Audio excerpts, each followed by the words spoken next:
If you want to continue to follow our adventure, click subscribe. So you don't miss anything, click the bell notification. I got a comment the other day.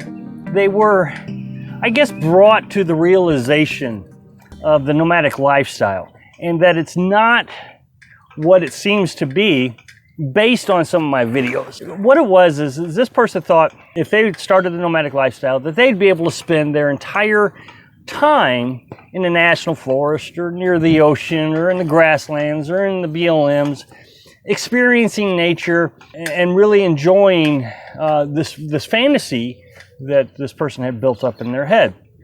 And they were really disappointed when I started showing some of the realities of the nomadic lifestyle. And I get this a lot. If people don't really examine what is in my video versus what is in their fantasy, people can actually get very angry and upset with me, saying that I'm negative and I only show the downside of the lifestyle.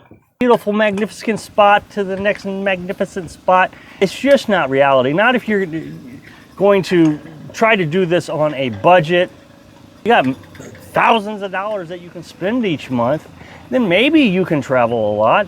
But when you do that, remember that the thing you live in is going to wear out a lot faster than it would in normal use, and all kinds of things will happen. I mean, you got the weight that's going to reduce the lifespan of the vehicle. You can either do it and just run out of money, or you can do it and just go slow and enjoy every moment of the experience. This person was really frustrated that we'd spent so much time in city parks here in Texas. Well, actually, we've only spent about 2 weeks in these city parks, and they come with free electric and free water and free dump stations. You can stay so far anywhere from 3 to 5 days. And I really learned that we loved these city parks when we were in Nebraska. We actually stayed at 2 or 3 of them in Nebraska. They got them there too. You know, we've spent 2 years pretty much out in the national forest or in conservation areas or near the ocean or in the grasslands, doing some really hard boondocking. Boondocking being out in the boonies without water hookups, electric hookups. And this lifestyle of boondocking all the time really puts a strain on you. It's constant work. I mean, if you think about it, you gotta conserve water. You're out there in the middle of nowhere, so you're just miles away from any place where you can actually get things. So think about some simple things. I have a peanut butter sandwich every day. Well, if you don't have enough bread for the 2 weeks that you're going to stay out there really far away, that means you got to drive really far distances just to get bread. Carolyn and I use about 3 to 4 loaves every 2 weeks. Well, not that long ago, it was really humid and hot, and we had our 4 loaves, and 2 loaves went bad. So that means you got to pack up. In order to have the food that you need, you have to pack up and go get food. If you want to be out in the boonies, it comes with sacrifices, such as not having bread. Last night, we were yogurt. We have a small container of yogurt each night, and we have enough to last us 14 days. Well, the other night, we had 2, because we're here in the city park. We're really close to a store. We could have gotten more. But out in the national forest, you can only have 1 because that's all that you brought. And you can't just bring more because you're out of room. Now, I go through the water issue regularly. Water is a valuable resource. We carry about 40 gallons. And we have really learned how to reduce the amount of water. Used to be, we go through about 40 gallons every week. Well, now we've gotten it down to where we can go about through 40 gallons about every 10, one time 14 days. So we've really reduced the amount of water. Well, think about the stress that means.